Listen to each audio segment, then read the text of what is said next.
Senhor Deus Todo-Poderoso, à medida que nos preparamos para ouvir esta mensagem, pedimos Tua graça e iluminação, que ela seja uma fonte de sabedoria e inspiração, guiando-nos na jornada da vida. Capacita-nos a absorver os ensinamentos com clareza e a aplicá-los em nossas vidas diárias, para que possamos crescer em compreensão e bondade. Que cada palavra toque nossos corações, renovando nossa fé e fortalecendo nosso espírito. Amém.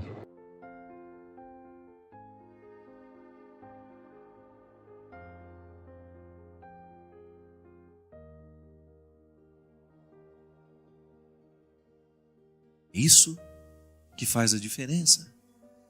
Quando nós acreditamos na história que estamos vivendo. Essa satisfação pessoal, interior, que você tem de saber que você está buscando sim as coisas do alto. Você está sendo capaz de identificar no dia a dia da sua vida quais são as realidades rasteiras, diabólicas, que lhe impedem de viver a dimensão altiva do cristianismo. Virtudes ao invés de defeitos. Buscar uma vida virtuosa. Buscar leituras que nos façam viver essa vida virtuosa. Buscar uma conduta de vida ou até mesmo um contexto de amigos. Porque isso também é interessante a gente ressaltar. Quando a gente de fato opta por uma vida no alto, nós vamos mudar as amizades. Nós não vamos querer qualquer conversa. Nós não vamos querer qualquer ambiente. Tudo aquilo que a gente perceber que está sendo nocivo e nos fazendo regredir nessa vida da graça, nós não vamos querer para nós. Seremos honestos com os relacionamentos que estabelecemos. Se eu percebo que fulano de tal não me ajuda no meu processo de ser cristão, eu vou pensar 2, 3 vezes antes de dar intimidade a ela, ou de dar a ela uma autoridade afetiva sobre mim. Porque amizade é autoridade afetiva. É uma autoridade afetiva que nós exercemos uns na vida do outro. Você acredita no que eu lhe falo porque sou seu amigo. Eu acredito no que você me fala porque somos amigos. E se de repente você começa a me puxar para trás, ao invés de me levar para frente, eu posso às vezes nem perceber isso. Que você possa estar sendo um obstáculo ao meu crescimento humano. Mas se eu percebo, se à luz dessa fé, eu identifico que alguns relacionamentos não estão me permitindo crescer em Deus, é minha honestidade rompê-los. Padre, mas então eu vou jogar o outro fora? Não, eu vou reposicioná-lo nas peças ali da minha vida. Isso é questão de honestidade. Eu tenho o direito de reposicionar as pessoas na estrutura da minha vida. Eu não tenho o direito de julgar ninguém fora. Eu não tenho o direito de me sentir melhor que ninguém. Mas eu tenho o direito de dizer quem eu quero que continue tendo autoridade afetiva sobre mim. Aí a gente volta àquela frase que eu já disse várias vezes. Quem são os melhores amigos que podemos ter na vida? São aqueles que nos tornam amigos de Jesus. São aqueles que nos aproximam do coração do Evangelho. São aqueles que nos resgatam do fosso das nossas misérias. É bom você ter um marido assim, não é? Que lhe promove da mesma maneira como Jesus promoveria se ele pudesse humanamente estar na sua vida. É bom você ter um irmão assim dentro de casa, não é? Saber que ele quer o mesmo que Deus quer para você. É bom ter um namorado assim? Padre, esse é do sonho, só existe no conto de fadas, Tá mais fácil achar um sapo do que um príncipe. Mas é melhor você saber que é sapo e já passar longe do que você achar que é príncipe e chegar lá e é um sapo. Você sabe que te ama de verdade quando você identifica que o querer dele é despertar em você a sua melhor parte. Quando você percebe que o outro é um promotor das suas virtudes. Não age motivado pelos ciúmes dele, nem tampouco pelos egoísmos. Ele é na sua vida o que Deus seria se pudesse humanamente estar da mesma maneira como nós estamos. Eu falava sobre isso na Eucaristia, que celebrava para o meu grupo essa semana. Tomai e comei todos vós, isto é o meu corpo, que é dado por vós. Recíproco isso. Não é? É Jesus que me dá o corpo dele, e sou eu que dou a ele o corpo. A Eucaristia não é só uma via. Isto é o meu corpo, que será entregue por vós. Tá bom, Senhor. Eu te comungo e te dou a oportunidade de andar pelo mundo através do meu corpo, de olhar para as pessoas através dos meus olhos, de agir com os meus braços, de fazer o que precisa fazer no mundo através de mim, de pensar, de revolucionar as estruturas, da mesma maneira como o Senhor revolucionou naquele tempo. Revolucione através de mim, Senhor.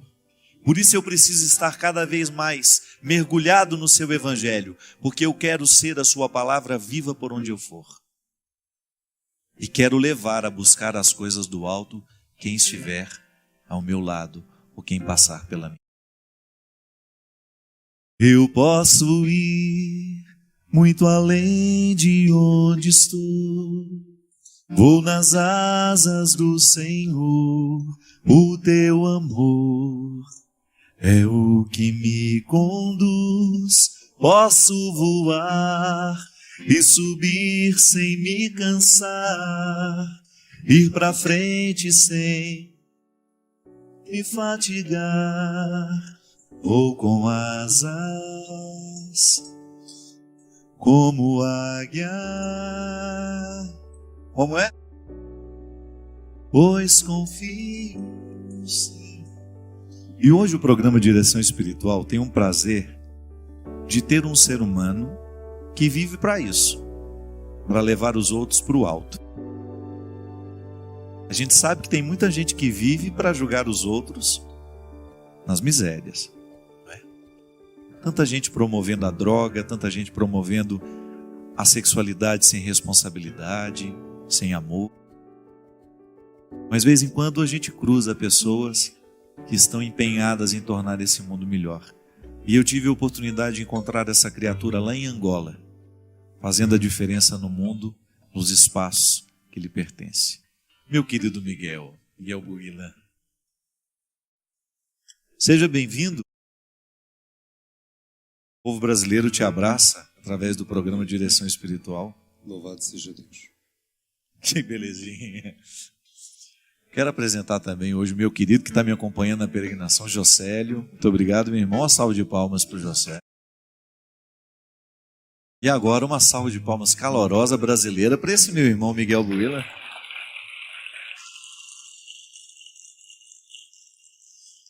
Miguel, conta pra gente qual é o trabalho que você tem feito hoje em Angola, através da música. Primeiro, onde você nasceu? Que lugar? Luanda. Luanda, na capital mesmo. É. Vou ficar sentadinho daqui, viu? Nasci em Luanda. Nasceu em Luanda. Começou a cantar quando? Já nasceu cantando, né, pelo jeito. O médico, quando bateu na bunda do Miguel para ele acordar, para ele começar a viver, ao invés de chorar, ele cantou. Não, mas foi uma experiência muito, digo, engraçada, porque a pessoa que me convidou queria ser padre. Eu disse, pensa bem, eu quero dar netos à minha mãe, e você? Você falou que queria dar netos, Falei, né? E pronto, essa pessoa desistiu de ser padre, pensou bem, acho eu. No entanto, ele convidou-me para cantar, para pertencer à comunidade. E você tinha quantos anos isso? Na altura, acho que eu devia ter 12, 13 anos. 12, 13 anos. Perdi o meu pai aos 7 anos e então a minha atividade, a minha vida na igreja era mais firme.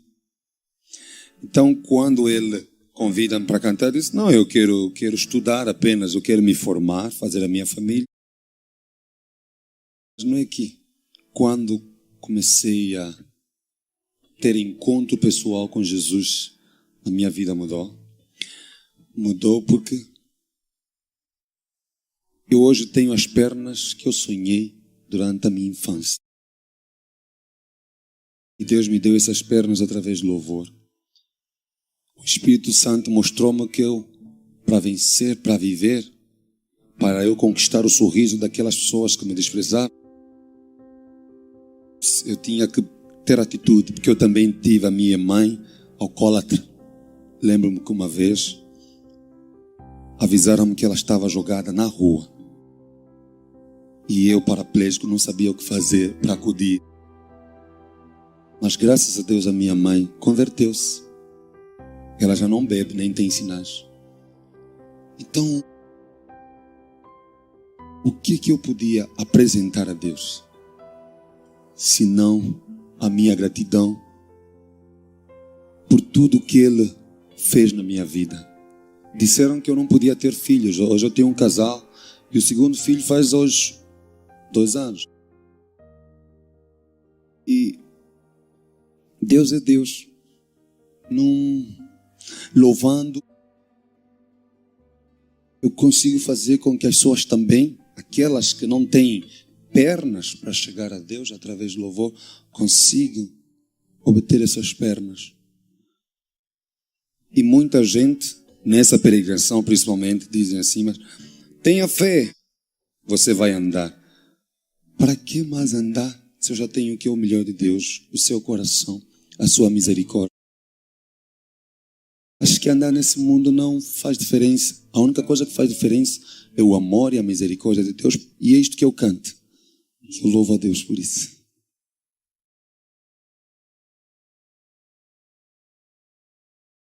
Eu sempre penso isso. Quando eu dou um testemunho daquilo que Deus fez na minha vida, eu ofereço um caminho para que o outro também caminhe e faça uma experiência semelhante. Nunca é a mesma. A experiência nunca é a mesma. Porque o Deus que acontece em mim, o que Deus faz em mim, Ele vai fazer a partir do que eu sou. Quando Deus acontece em você, Ele vai acontecer a partir do que você é. Então as nossas experiências serão diferentes porque nós somos diferentes. Embora Deus seja o mesmo. É que eu tenho necessidades diferentes. E Deus vai agir de acordo com as minhas necessidades. É tão significativo o que é surdo voltar a ouvir. A surdez é para aquele que tem. Aliás, eu ouvi outro dia uma pessoa dizendo que a surdez ainda é pior que a cegueira. Porque a cegueira me afasta do mundo. A surdez me afasta das pessoas. Quando eu estou cego, eu deixo de ver o mundo. Quando eu estou surdo, eu deixo de estar com as pessoas. Isso deve provocar uma solidão muito grande, né? Então, ser curado da surdez é ser devolvido às pessoas. Mas a gente poderia pensar, mas eu não tenho essa surdez física, eu não tenho necessidade de ser curado dessa surdez física. Ah, mas eu tenho aquela surdez que me afasta das pessoas porque eu perdi a capacidade de ouvir. A escutatória, né? Rubem Alves dizia isso, que ele via tantas propagandas de cursos de oratória para ensinar as pessoas a falarem, curso para ensinar a falar, para falar em público, para ter uma boa retórica, para saber argumentar. Mas ele desconhecia um curso de escutatória, que era justamente nos ensinar a ouvir. Quando a gente perde a capacidade de ouvir o outro, quando a gente perde a disposição de ouvir o outro, nós comprometemos muito os nossos relacionamentos. Boa parte dos conflitos que a gente enfrenta em casa é porque a gente desaprendeu de ouvir. E quando eu digo ouvir, minha gente, é criar a ambiência, a disposição para que aquilo que precisa ser dito seja dito. Porque às vezes a gente até diz, mas do jeito errado. Dizemos aos gritos o que deveria ser dito, com paciência, com tranquilidade, com serenidade. E por isso não resolvemos as questões. E é interessante porque quando eu não sei ouvir, eu provoco no outro naturalmente uma indisposição para me ouvir também. Quando Jesus devolve ao homem essa capacidade de ouvir, Ele está devolvendo ele às pessoas. Isso é muito interessante de identificar. Aquilo que o apartava e o que o dificultava de estar com os outros, de ter relações qualificadas. Quando eu digo relações qualificadas, são relacionamentos que nos fazem bem, que nos fazem crescer. Porque a salvação nos chega pelo ouvido. Sabia disso? Pela palavra que nos transforma. E Deus nos salva através das palavras das pessoas bem intencionadas que nos amam.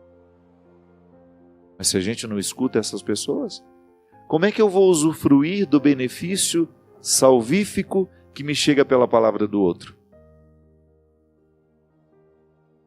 É interessante porque nós estamos numa época, num tempo, onde nós estamos muito indispostos a ouvir. Queremos falar. Falamos muito. Às vezes ouvimos pouco.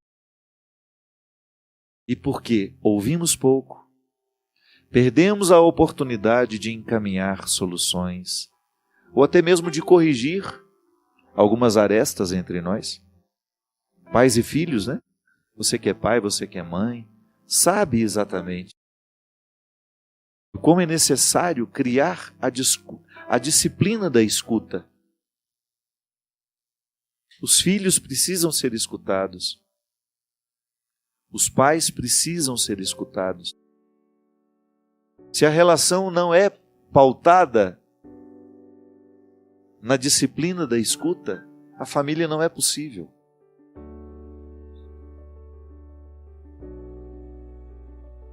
E às vezes, há pessoas que estão há um longo tempo tentando nos dizer, tentando nos falar, e nós não criamos a disposição interior, ou até mesmo exterior. Porque dependendo da cara que a gente faz para o outro, ele sabe exatamente que não pode dizer nada para nós. E aí nós vamos ficando surdos, embora tenhamos a capacidade de ouvir. Embora tenhamos a capacidade de ouvir, nós continuamos surdos. Ou então é aquela surdez que o outro nos diz a verdade, o outro diz tudo o que nós precisamos ouvir para melhorar, para mudar de vida, e nós interpretamos aquilo como uma afronta, como um desaforo. Não está sabendo ouvir. Deus nos chega pela palavra daquele que nos ama. Deus nos chega através daquele conselho que nos convida. E como é que você sabe que é uma palavra de alguém que salvar? Quando você percebe que existe uma coerência naquilo que o outro está dizendo. Porque às vezes o que nos irrita não é que o outro nos falou a verdade.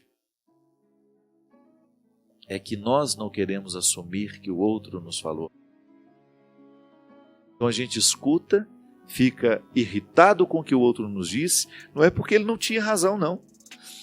É porque ele estava coberto de razão, nós sabemos disso, mas não queremos assumir que ele tinha razão no que disse. Então, a nossa surdez também se manifesta aí. Eu ouvi perfeitamente, o outro teve condições de me dizer o que precisava dizer e eu não considerei a verdade do que ele me dizia. Eu não percebi que aquelas palavras poderiam me ajudar a superar o que eu preciso superar. Ouvi com indisposição, ouvi com preguiça, ouvi achando que o outro está dizendo só para me encher o saco, só para me perturbar. Surdez. Estou surdo. Não estou sendo capaz de perceber a voz que me orienta. Não estou sendo capaz de decodificar a voz de Deus que fala pela voz humana. Nós que vivemos em comunidade há muito tempo, né? Eu particularmente passei a minha vida inteira no seminário, o pessoal aqui da Canção Nova que vive em comunidade também, que tem superiores, né? Muitas vezes as pessoas que são responsáveis pela nossa formação tentam nos dizer, tentam nos alertar daquilo que está sendo perigoso para nós.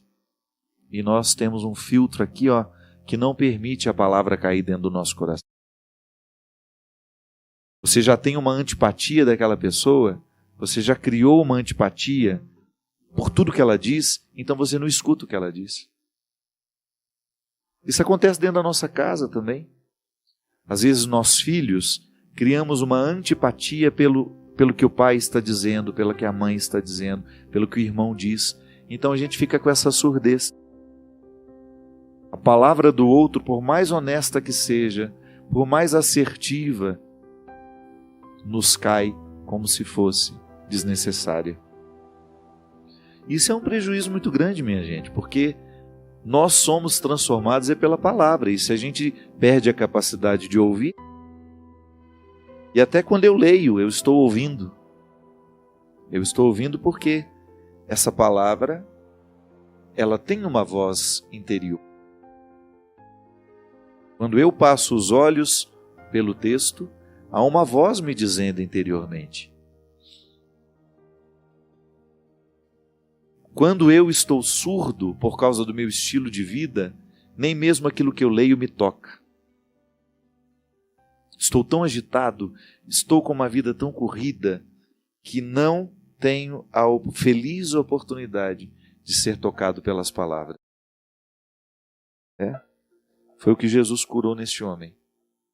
Curou nele primeiro a surdez, depois despertou a língua para que voltasse a dizer. Isso também é significativo. Ao ser curado da minha surdez, eu reassumo a possibilidade de dizer. De fato precisa ser dito. E há uma consonância muito interessante. A sabedoria passa pela nossa capacidade de ouvir e também pela nossa capacidade de dizer. O dizer é muito precioso. Eu tenho muito respeito por aquilo que eu digo. Tenho muito respeito pela palavra que eu proclamo, sobretudo aqui neste espaço. Porque eu sei que as pessoas estão ouvindo.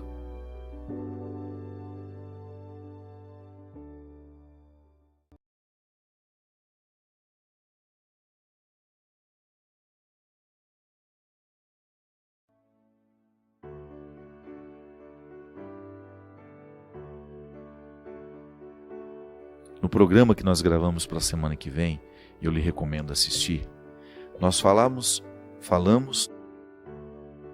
sobre a oportunidade que nós temos de identificar o quanto já somos cristãos, o quanto já somos capazes de ser amigos. Amizade, enquanto um sentimento cristão que nos une. Eu não estou falando daquela profundidade. Falei também do amor profundo de amizade que nos faz eleger uns aos outros, para trazer para perto, para ter intimidade, para fazer férias, para falar diariamente ao telefone. Sim, isso é amizade. Mas eu estou falando daquele sentimento cristão que nos torna amigos da humanidade. Eu estou trabalhando numa loja, o cliente que chega é tratado por mim de maneira amigável,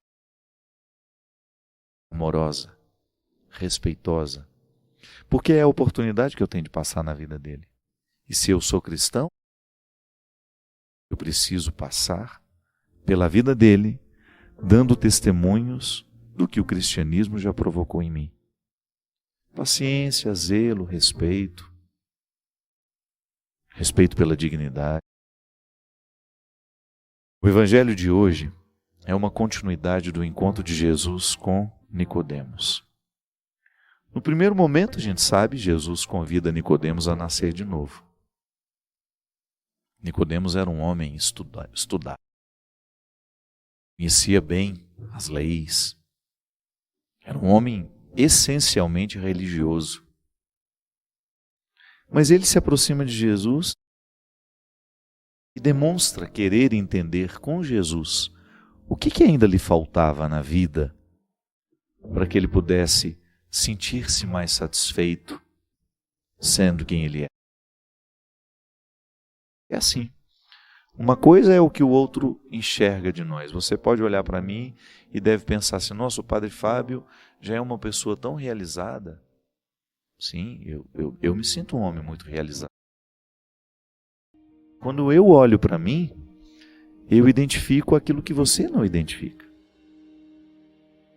Porque você não tem acesso total. Você não tem acesso ao todo da minha verdade. Nem eu tenho. Mas eu tenho um pouquinho mais que você. Porque sou eu que sou. Sou eu que vivo no meu dia a dia a dinâmica da minha existência. Então, eu também tenho o meu encontro com Jesus da mesma maneira como Nicodemos teve,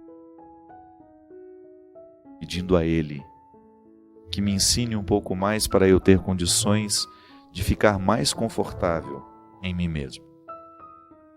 E a felicidade é isso, né? É a gente viver confortável naquilo que somos. Jesus fala para ele que ele deveria nascer de novo. Aí Nicodemos, muito prático, né? Muito lógico. Como é que eu posso nascer de novo se já sou um homem velho?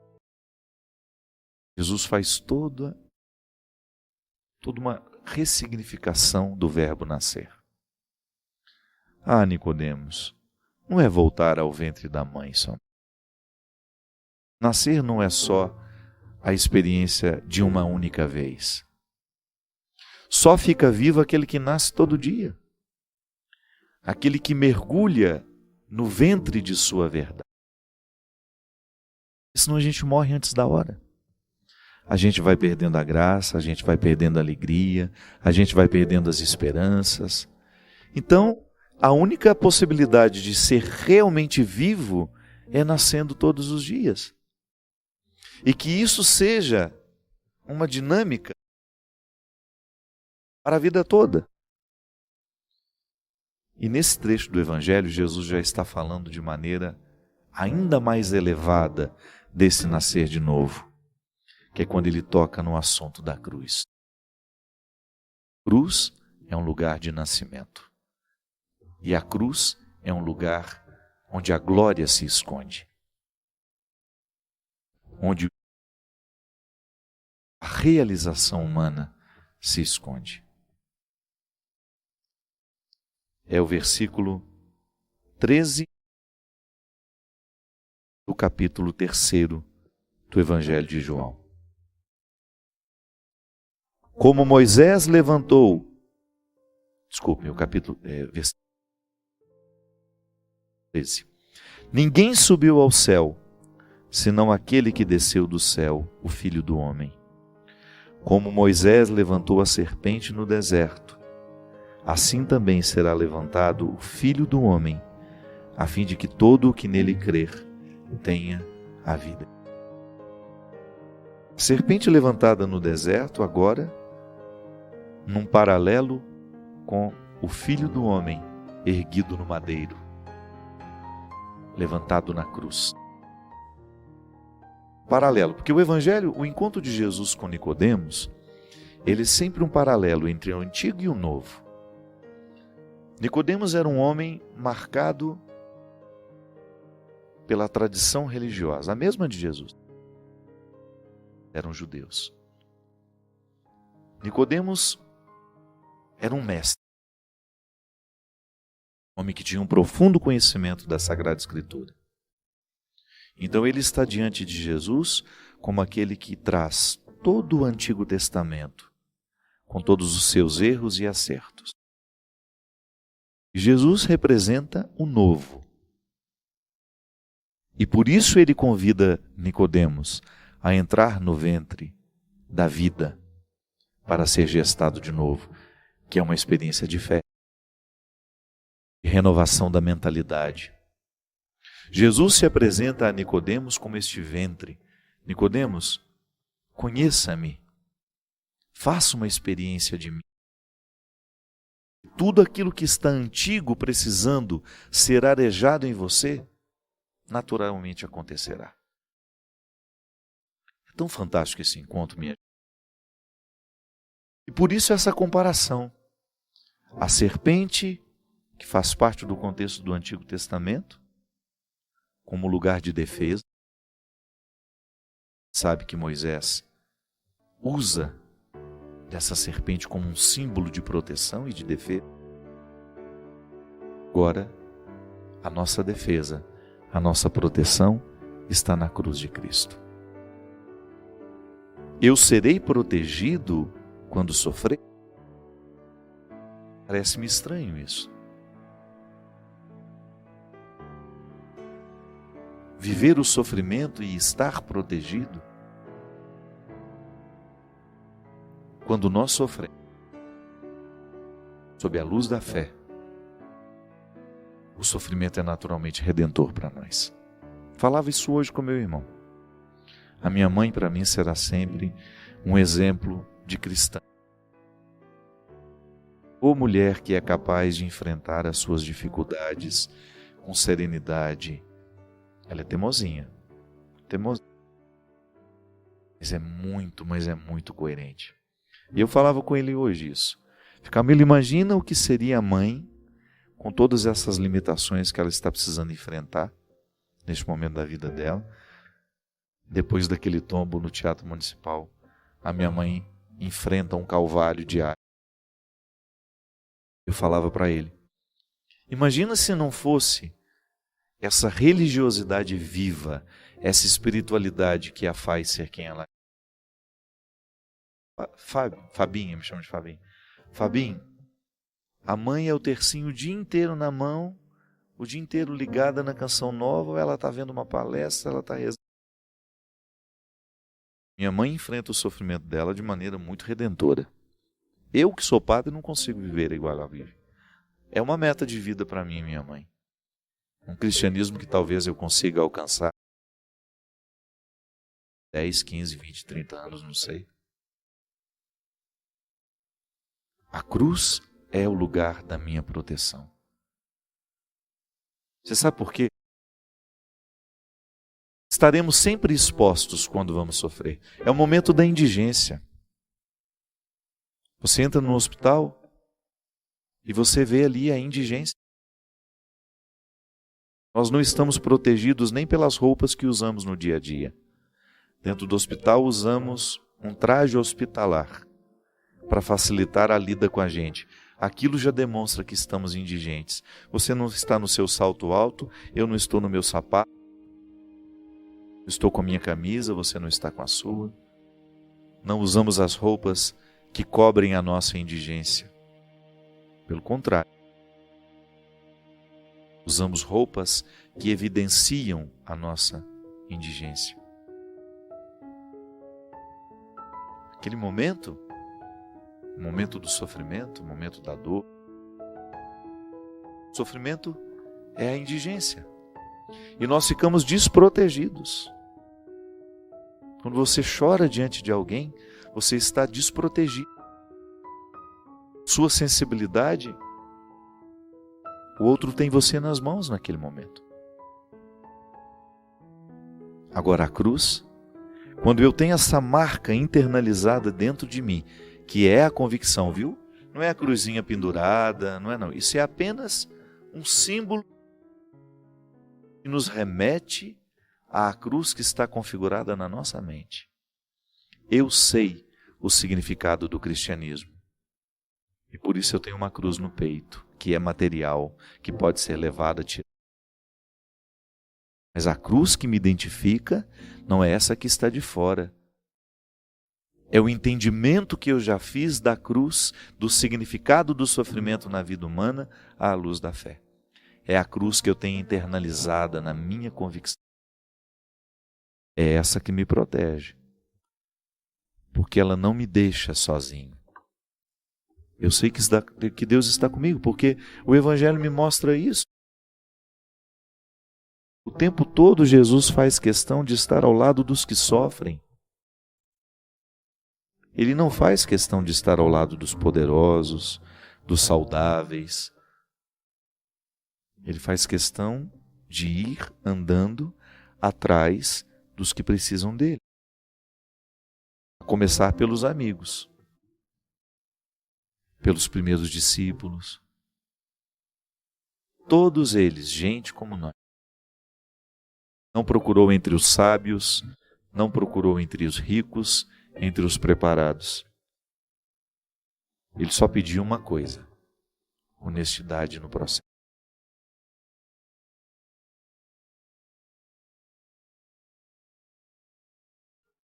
Quem me enviou essa música foi a Cris, uma amiga minha lá de Belo Horizonte. Também garimpa boas coisas, né? Conheci essa música através dela. Era um domingo de manhã, deve ter mais ou menos uns 3, 4 anos que ela me enviou essa canção. E eu não soube exatamente o que nessa música me fez tão bem. Eu sei que era uma gravação muito simplesinha da internet, que eu ouvia aquilo repetidas vezes. Aí depois, quando eu quis gravar essa música, inclusive tive várias oposições dos meus produtores lá. Ninguém, não, essa música não. Até que o maestro que eu tinha escolhido, um dos maestros, que foi o Cristóvão Bastos e o Eduardo Souto Neto, quando ele ouviu, essa música é linda, ele disse. É do Teló Borges, eu já sabia. E ele me disse, essa música tem uma história muito linda, padre. Ele fez para a avó que era cega. E aí, quando eu comecei a ouvir a música de novo, foi um entendimento totalmente diferente daquele primeiro que eu tinha tido. Porque, na verdade, quando eu escutava o poder mágico do teu olhar, eu ficava pensando qualquer pessoa que na minha vida possa exercer esse poder de tornar bela toda coisa feia, né? de ser clarão no alto da serra.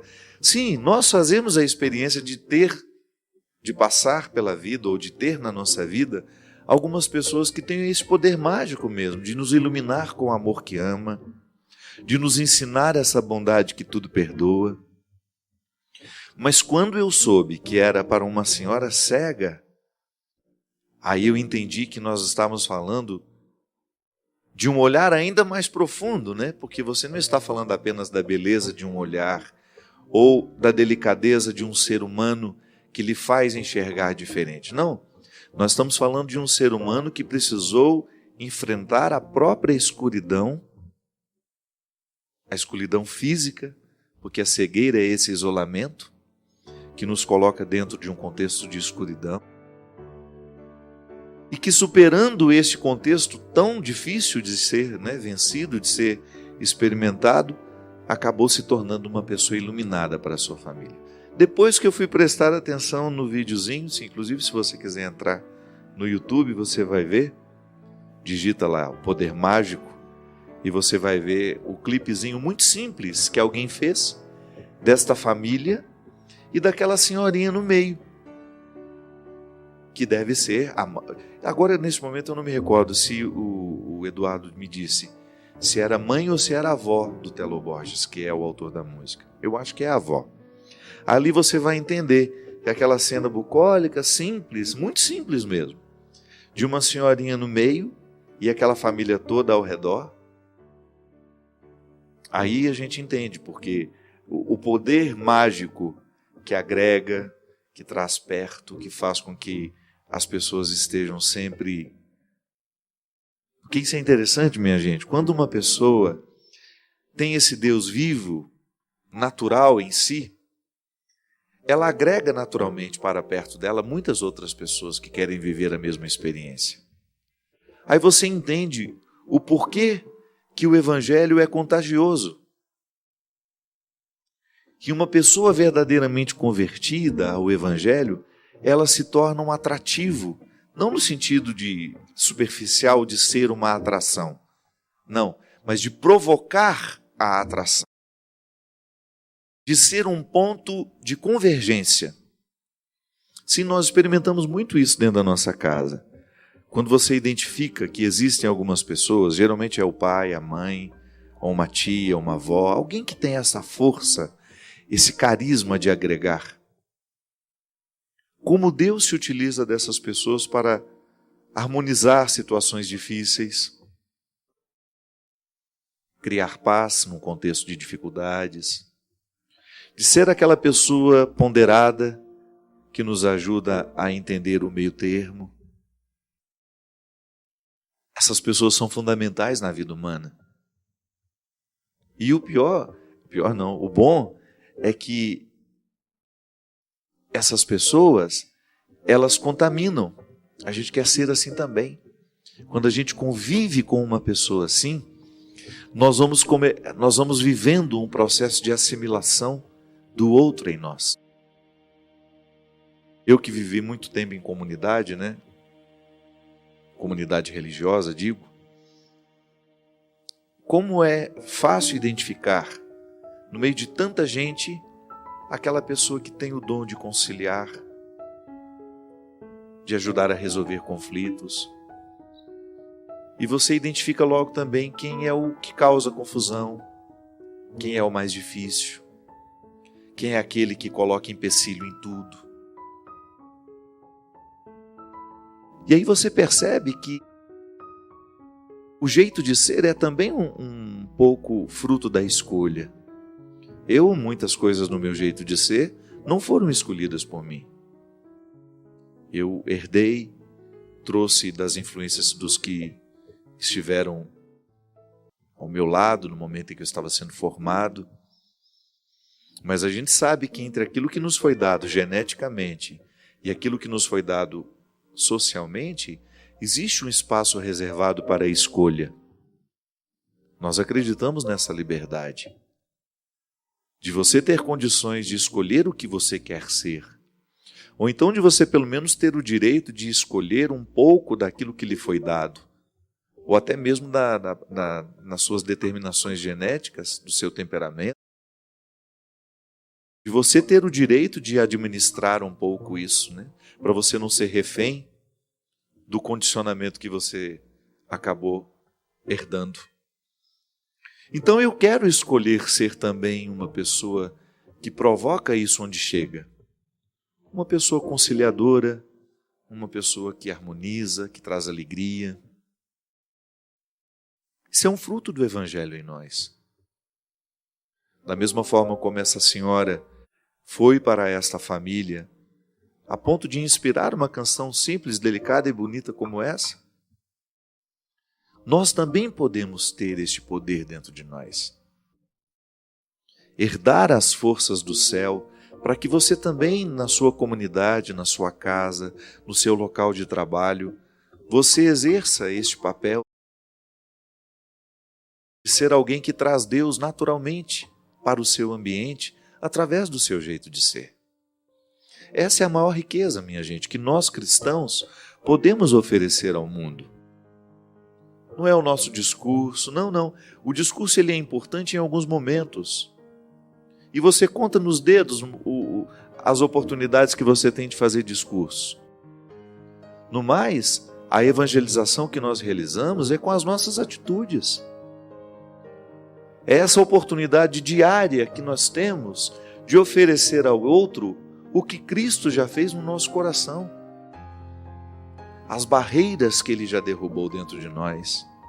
Ou tudo aquilo que nós já conseguimos alcançar de nós por força do empenho diário, de poder escolher entre aquilo que nos foi dado geneticamente e aquilo que nos foi condicionado socialmente. Esse espaço de escolha como uma oportunidade maravilhosa de você trabalhar o seu temperamento, de você vencer os obstáculos que você tem na sua história pessoal, que lhe foram dados por outras pessoas. É uma pergunta que eu gosto sempre de me fazer, né? O que eu causo nas pessoas quando eu chego num ambiente? Sim, porque eu também me identifico como aquele que traz confusão, como aquele que retira a paz, como aquele que arruma encrenca. Sim, eu não estou livre disso. Mas eu não quero ser isso. Às vezes você percebe algumas pessoas tão acostumadas a serem assim, não se problematizam mais. O ambiente está bom quando ela chega, fica pesado, crítica demais, aporrinhadora, enjoada, aborrecida. Não precisa ser assim. Às vezes nós nos tornamos pessoas pesadas para os outros porque nós não temos sensibilidade de perceber que estamos assim, que estamos acostumados a ser assim. De tudo reclamamos, para todos reclamamos. Perdemos já não temos mais a percepção do quanto que nós reclamamos. E é claro que nós, sendo assim, nós nos tornamos um peso para o outro. E ninguém gosta de ficar ao lado de uma pessoa que reclama o tempo todo. Ou então nós nos tornamos fofoqueiros e já achamos natural fazer fofoca o tempo todo, comentar da vida alheia o tempo todo. Chegamos num ambiente e não provocamos outra coisa senão a fofoca. Não provocamos bons frutos. O que é lamentável, nós desperdiçamos a oportunidade de transformar o ambiente com a nossa vida, com o nosso jeito de ser.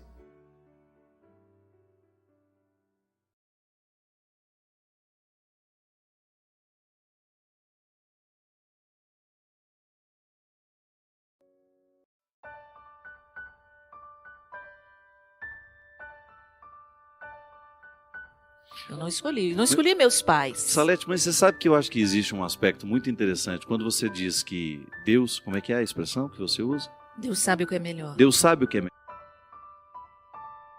É interessante porque quanto mais você cresce na experiência com Ele, maior será a sua capacidade de saber o que é o melhor. Sim. Então é um agir em sinergia, né? Conduzido. É um pensar em sinergia.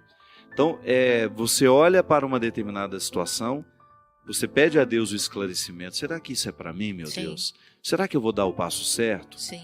Aí você começa a ficar atento até mesmo com as negativas. Não, foi me negado, então não é para mim. Você sabe que isso foi um aprendizado que eu tive lá em Pentecostes. Eu tive uma grande transformação na minha vida. Graças a Deus eu posso dizer que em muitos momentos Deus me visitou de maneira muito concreta. Mas uma experiência que eu tive em Pentecostes foi fundante para mim, justamente em perceber isso. Deus me diz sim quando me diz não. Então, em muitas coisas que eu queria muito que acontecesse, não aconteceram e eu pensei, isso é porque Deus está me protegendo. Você sabe que hoje eu faço esse exercício até no trânsito. Um avião que eu perco. Me atrasei e não deu para pegar, tá bom. É porque não era para ir naquele. Pode parecer uma bobagem, mas você não faz ideia de como isso me traz paz no dia a dia. É o que eu experimento. Não era para ser. Não era para ser. O não também de Deus é cheio de amor. O não que Deus nos dá pelos acontecimentos é cheio de amor. Como a gente muitas vezes diz para o filho não, cheio de amor. Porque a gente sabe que não é o melhor para o filho. O filho não tem o discernimento para saber o que é bom e o que é ruim quando ele é criança. E a gente precisa dizer, olha, filho, não. Entende na hora, mas depois ele compreende.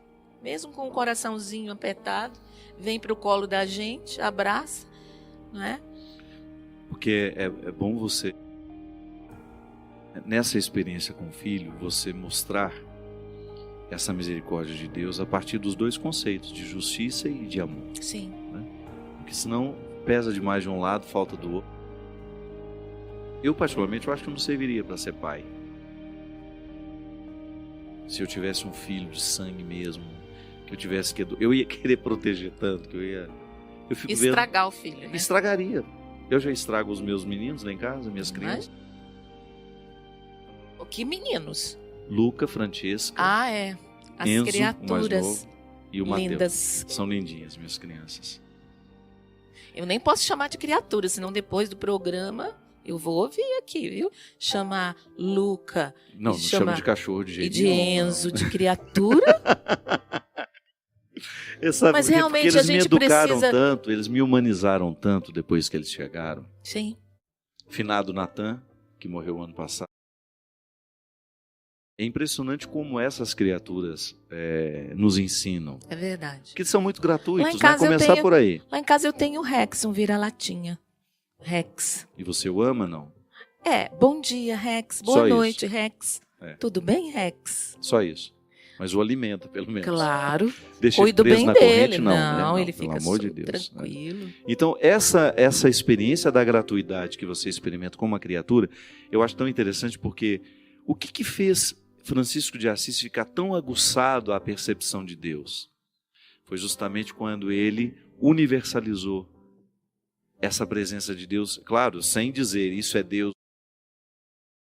As criaturas, todas elas, cantando um hino à criação, ao Criador.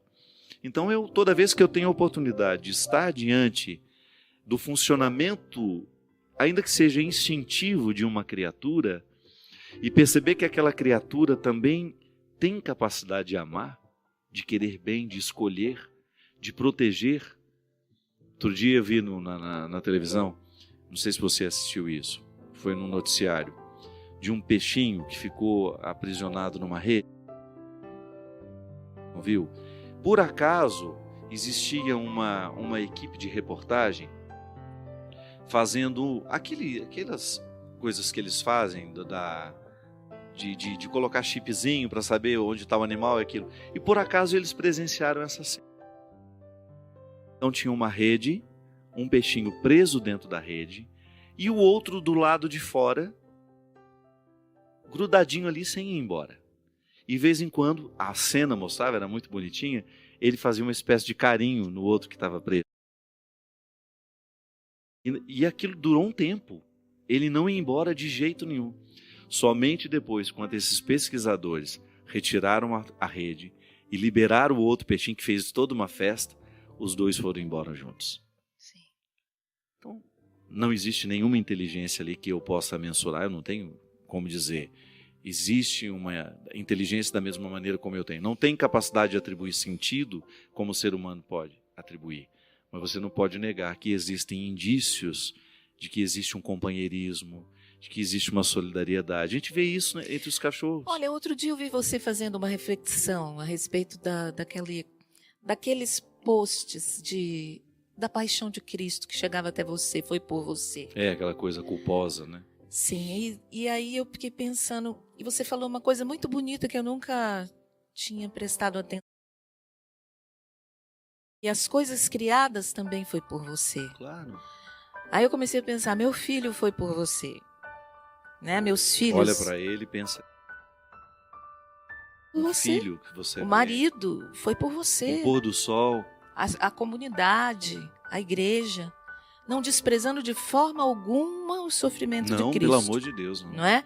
De jeito nenhum. Foi Ele por você. é o ponto alto dessa doação. É o ponto alto. Mas não é o ponto único. Foi muito lindo, porque aí eu comecei a olhar todas as coisas também como sinal do amor do próprio Cristo crucificado. Claro, claro. Então eu achei bonito. Porque é a passagem, né? A cruz, ela me oportuniza encontrar o glorificado, o ressuscitado. Então, quando eu estou diante de uma paisagem, de uma beleza, estou contemplando a obra criada, ali eu estou experimentando Deus. E foi por mim. Esse Lindo. pôr do sol é por mim. Essa chuva é... Todo o universo está criado para nós. Então, essa experiência da redenção através das coisas criadas é realmente muito concreto. Difícil de chegar às vezes. A gente para muito no sofrimento, a gente esquece de dar. Alete, Diga. Eu tenho uns amigos em Petrópolis, Sim. de maneira muito especial, o Murilo Guerra. Ele tem uma academia, sempre um lugar onde eu vou, aeróbica lá em Petrópolis. É um lugar que ele sempre me acolhe para eu fazer minha atividade física, para eu manter em dia a minha saúde. E acho que tem uns 8 dias que aconteceu. O senhor Lorival estava fazendo um treinamento lá, frequentava a academia, estava lá na esteira fazendo a sua atividade física, passou mal e morreu dentro da academia. E foi um momento muito sofrido para eles, tanto para o Murilo como para o Rafa, que é um dos personagens que trabalha lá, o Carneirinho, o Felipe. E esse pessoal ficou muito abalado, muito sofrido naquele dia. Não é fácil. aluno que está ali para buscar saúde, de repente morre com você do seu lado, né? E teve todo o socorro, prestaram toda a ajuda, mas ele estava já morto. E foi muito bonito porque quando eu fiquei sabendo da história, imediatamente eu pensei, estão todos se sentindo culpados. Sim. Uma culpa que não existe. Sim. Porque o ser humano é especialista em criar culpas. Nós somos especialistas em criar desconfortos no momento em que a gente deveria buscar conforto. E transfere isso para o próprio Deus, né? Claro. Imediatamente, naturalmente. E na hora que o Murilo me contou, a primeira coisa que me ocorreu foi um sentimento positivo. Murilo, é claro que é ruim você perder alguém, mas eu acho que eu morreria feliz se eu morresse na esteira. O senhor Lorival morreu buscando saúde. E ele falou assim, padre, você está dizendo o que o filho dele disse. Então eu gostaria de mandar um grande abraço. Acho que é o Santiago. O Santiago era o único filho do senhor Lorival. Fez essa mesma leitura também. Um grande abraço a todos vocês e desejoso de que essa experiência da misericórdia, desse Cristo que ama, que não atribui culpas, possa ajudar vocês a superar. Eu sei, porque, pelo tanto que vocês são amorosos com todos os alunos que frequentam a academia, pela atenção que todos recebem dos professores. É impressionante como o Murilo construiu uma equipe amorosa. É um ambiente de trabalho muito agradável e que reflete muito em nós que frequentamos aquele ambiente. Mas não é difícil isso? Você contemplar essa situação com esse olhar, com o seu olhar, é preciso realmente encontrar sentido, um sentido maior para a morte, para a passagem. E foi uma passagem.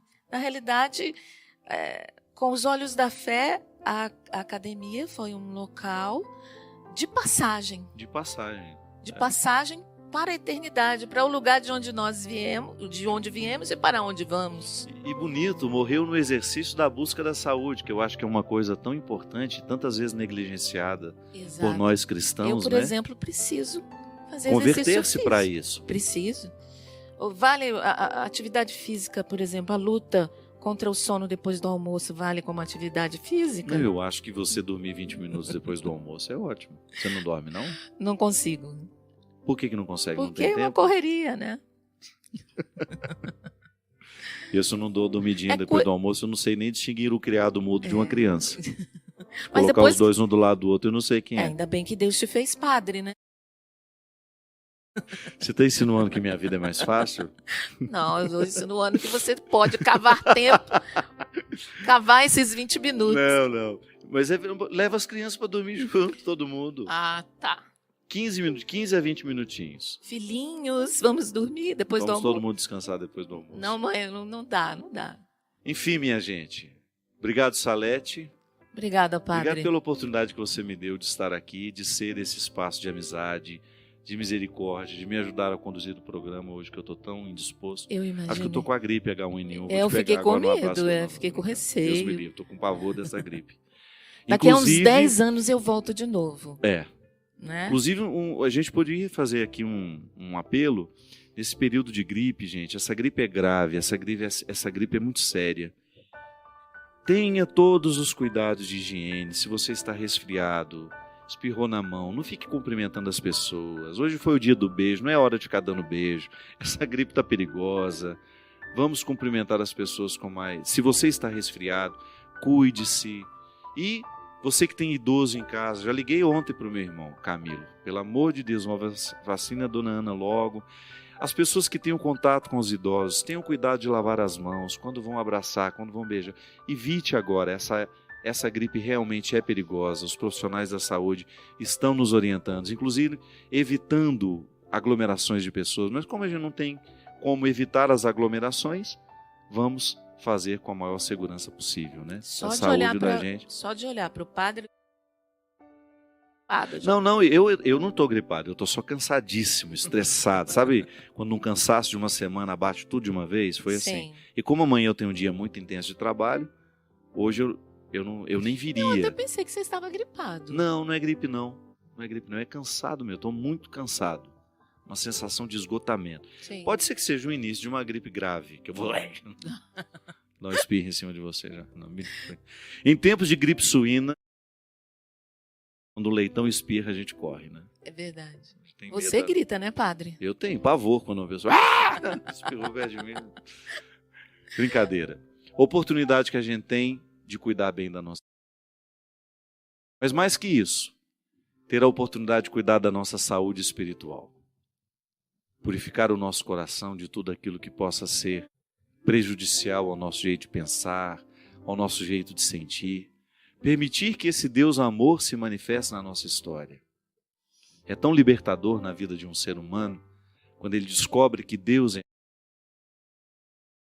Ele se liberta das culpas, quando ele deixa de dar atenção às culpas e começa a assumir mais as responsabilidades. Eu sempre gosto de fazer essa diferença. Quando a gente se sente culpado, a gente não vai a lugar nenhum, a gente não transforma as realidades. Mas quando a gente se sente arrependido, tudo passa a ser transformado a partir do nosso. É o que eu lhe desejo. Menos culpas, mais arrependimentos. Faça aquilo que possa ser feito. Modifique as realidades que você pode. E aquelas que infelizmente já não passam pelas suas escolhas, peça a Deus a oportunidade de aprender com elas.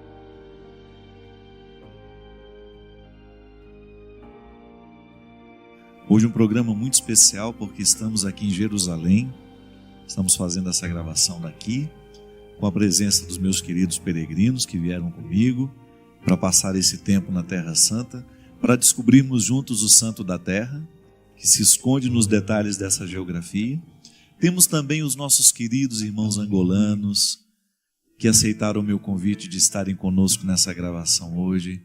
Angola que eu tive a oportunidade de conhecer o ano passado, já tinha um carinho imenso por essa terra sem ter ido lá, e depois que a gente vai, a gente volta apaixonado pelo. Obrigado por tudo aquilo que vocês representam no coração da igreja, pela vida que vocês nos trazem, pela vida que vocês nos sugerem viver. A nossa vida cristã é um embate constante entre coisas terrenas e coisas celestes. Muito embora eu não goste muito de diferenciar tudo isso, porque é no emaranhado das coisas terrenas que nós vamos descobrindo as coisas do céu. Mas São Paulo, nessa passagem aos Colossenses, ele nos exorta justamente a gente ter cuidado a buscar as coisas do alto. São Paulo está preocupado com o que as coisas que não são do alto podem fazer com as comunidades a quem ele escreve. Está certo que essa carta aqui é aos Colossenses, mas ela serve para todos nós. O cristianismo continua sendo um desafio para nós da mesma maneira como para essas primeiras comunidades. Ele fala assim: se, pois, ressuscitastes com Cristo, procurai as coisas do alto, onde Cristo está sentado à direita de Deus. Pensai nas coisas do alto e não nas da terra, pois morrestes e a vossa vida está escondida com Cristo em Deus. Quando Cristo, que é a vossa vida, se manifestar, então vós também com ele sereis manifestados em glória. Palavra do Senhor. O desafio nosso é diário. São tantas as realidades humanas que podem ser um obstáculo a essa vida gloriosa, porque é tão interessante você pensar isso. O sepulcro vazio que a gente tem oportunidade de visitar aqui em Jerusalém é o convite à vida sublime. Nós nascemos sublimes. A dignidade é o contexto do que é sublime em nós. Nós não podemos negar em ninguém a dimensão sublime. Ninguém está fora da condição de ser sublime, mas a gente faz escolhas que podem ofuscar isso. Ao longo da nossa vida, a gente pode até esquecer que é sublime. Não é que a gente deixa de ser, é que quando nós estamos esquecidos do sublime que está em nós, a gente fica ofuscado. Porque a vida precisa ser recrutada diariamente. Essa qualidade da vida precisa ser recrutada. A dimensão sublime do humano precisa ser recrutada diariamente. E às vezes a gente esquece. Quer um exemplo simples desse esquecimento? A parábola do filho pródigo. Aquele menino esqueceu que era sublime. Chega num determinado momento da vida dele, eu não sei em qual idade ele faz isso, mas ele pede a herança do pai, vai embora, gasta tudo aquilo, também não sabemos quanto tempo ele levou para poder gastar a herança. Pode ser que tenha vivido 10, 15, 20 anos, com tudo aquilo que o dinheiro poderia lhe dar. Só que aquela vida cavou dentro dele um esquecimento de que ele era sublime. A vida de pecados, a vida de erros, provocou naquele menino um esquecimento de quem ele era. Engraçado que quando a gente encontra uma pessoa que investiu muito no pecado, que o pecado é investimento, não é? Todos os dias eu posso conscientemente investir numa vida de pecados. Basta eu me descuidar. Nós falávamos na missa que nós celebramos no Santo Sepulcro, né? Vocês se recordam disso? Que o inimigo de Deus está o tempo todo nos propondo coisas vãs. O diabo é astuto. O diabo é astuto em criar para nós um contexto de pecado. E num primeiro momento, esse contexto de pecado é atraente. Ele parece satisfatório. Mas depois, o resultado do pecado é a destruição, é a morte, é a perda da alegria. Basta ver o que o vício tem o poder de fazer na vida de uma pessoa. Nós falávamos sobre isso. De como o vício pode fazer uma pessoa esquecer quem ela é. Nós que já tivemos o álcool dentro de casa como um problema, a gente sabe o que significa isso. Uma pessoa está esquecida do papel que ela exerce. Um pai embriagado, por exemplo, não sabe que ele precisa exercer o papel como pai. Ele está temporariamente prejudicado porque ele não está em si. Ele não está no pleno exercício de suas possibilidades. O álcool o rouba. Ele não é o pai que pode ser. E aí você começa a pensar em todas as dimensões da vida. Você não pode ir trabalhar alcoolizado, por exemplo. Você pode assinar papéis que não deveria assinar. Você pode dar ordens que não poderia dar, porque o álcool mexe com você. Se você vai para uma festa e se lá você fica alcoolizado, você perde o controle, às vezes, até do que é certo, do que é errado. Vai dizer o que não deve. Enfim. Existem situações, estruturas mundanas que nos roubam de nós, que retiram a nossa inteireza, fazem-nos esquecer temporariamente quem somos e o que devemos. São princípios fundamentais para a qualidade da vida humana, a gente saber quem a gente é e o que a gente deve fazer. É a questão ética, moral, né? Eu olhar para você e saber que eu não devo lhe matar, que eu não devo lhe agredir, que eu não tenho o direito de desfazer de você. Mas eu preciso estar no exercício, no pleno exercício das minhas possibilidades. Aquele menino, por causa da vida errada que ele levou, ele foi se acostumando tanto com aquela vida de pecados, que ele perdeu o referencial da sua identidade. Ele não sabia quem ele era mais. Quando é que ele se recorda? Quando ele chega no fundo do poço. Quando o pecado o leva ao território mais doloroso da vida humana. Que é quando você justamente percebe que você está sem dignidade. Da mesma forma como um dia tive a oportunidade de ver o meu pai caído na sarjeta. Embriagado, caído na sarjeta da rua. Ali, exposto. Claro que é doído para quem sofre isso. Claro que não é fácil você saber-se esquecido. do valor que você tem. São Paulo está justamente dizendo isso aos Colossenses. Não esqueça aquilo que vocês são. Vocês são cristãos. E o cristão só tem sentido se sobreviver das coisas do alto. Com a vida cristã não combina a vida mesquinha. E o testemunho da vida cristã não está naquilo que nós dizemos, mas está na maneira como vivemos. A primeira evangelização que nós realizamos na vida não é a palavra que a gente diz, é o olhar que a gente oferece ao outro. Eu sempre digo isso para mim e para os outros. A gente começa a evangelizar quando olha para quem chega perto de nós. É por isso que Deus precisa converter o nosso olhar. Porque é o meu olhar que vai dar ao outro a liberdade de ficar perto de mim. É isso que vai acolhê-lo. É isso que vai trazê-lo para perto de mim. É isso que vai estabelecer a confiança. Por mais errada que seja a vida do outro, por mais que eu reprove aquele jeito de viver, eu não posso julgar o ser humano fora por causa da vida que ele está vivendo. É o meu olhar que aconchega, é o meu olhar que vai trazê-lo para perto de mim, para que depois eu tenha condições de propor uma mudança de vida ali. Da mesma maneira como eu preciso do mesmo olhar e da mesma proposta. São Paulo está alertando a sua comunidade de que ela precisa buscar diariamente as coisas do alto, para que ela não se esqueça quem ela é. E assim, nós podemos cometer esse equívoco, minha gente. Nós podemos parecer cristãos aos olhos dos outros, mas não sermos aos nossos próprios olhos.